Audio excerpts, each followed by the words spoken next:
सनातन से तो किसी को आपत्ति होनी ही नहीं चाहिए। जो अपने पूर्वजों का कृतज्ञ नहीं होता, उनके प्रति कृतज्ञता रखता है और अपने पूर्वजों को ही भूल जाता, उनके प्रति जो वफादार नहीं है, मैं तो समझता हूं कि ऐसा जो कृतज्ञ इंसान है वो कभी किसी देश का एक अच्छा नागरिक नहीं हो सकता है।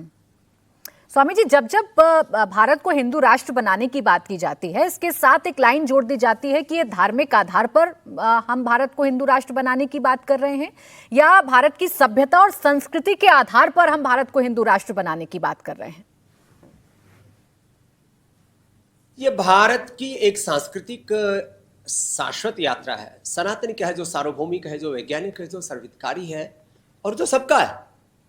तो दरअसल ये जो दिक्कत वाली बात है वो राजनीतिक तौर पर या धार्मिक तौर पर, मजहबी तौर पर कुछ लोगों ने अपनी सत्ता और अपने साम्राज्य खड़े कर रखे।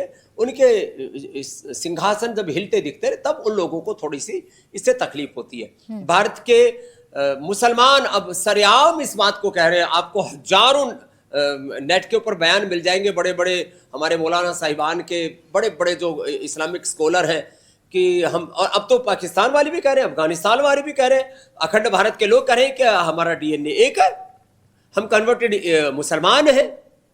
और इस्लाम तो 1400 साल पहले आए। 1400 साल पहले था क्या प्राची जी? किसी से भी पूछ के देखो।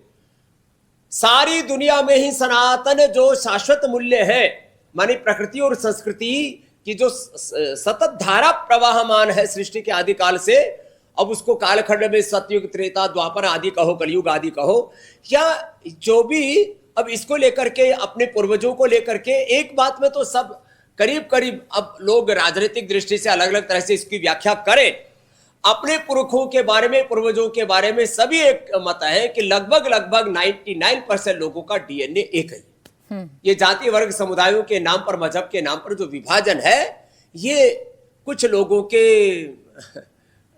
लिए, उनका वोट बैंक का, या उनके अपने साम्राज्य को, अपने जो भी उन्होंने एक अपना रुतबा बना रखा, उसको बनाए रखने के लिए कोई भेद के बीज डाले तो डाले। हम तो इस बात को नहीं मानते, और केवल इतनी कहने मात्र से बात नहीं बनेगी।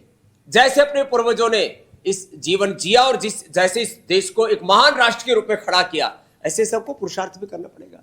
मैं बार बार कहता हूं, ऋषि ऋषिकाओं, वीर वीरांगनाओं की संतान है, ऋषियों का ऋषित्व, देवों का देवत्व, राम का रामत्व, कृष्ण का कृष्णत्व, शिव का शिवत्व हमारे भीतर होना चाहिए। तो जब पाकिस्तान वालों को भी इस बात से आपत्ति नहीं, अफगानिस्तान वालों को आपत्ति नहीं, इंडोनेशिया वालों को आपत्ति नहीं, वो भी कहते हैं हमारे पूर्वज सनातनी थे, वो भी कह रहे हैं, अफगानिस्तान वाले तो अभी तक जो है पूरे चीख चिल्ला करके बोल रहे हैं, अभी तो चारों तरफ जोर से आवाजें उठ रही है कि हमारा डीएनए एक है। तो इसमें हमने तो कुछ गलत कहा ही नहीं। और ये मैं आपको स्पष्ट ही कर चुका हूं कि हिंदू राष्ट्र का मतलब कोई मजहबी राष्ट्र नहीं।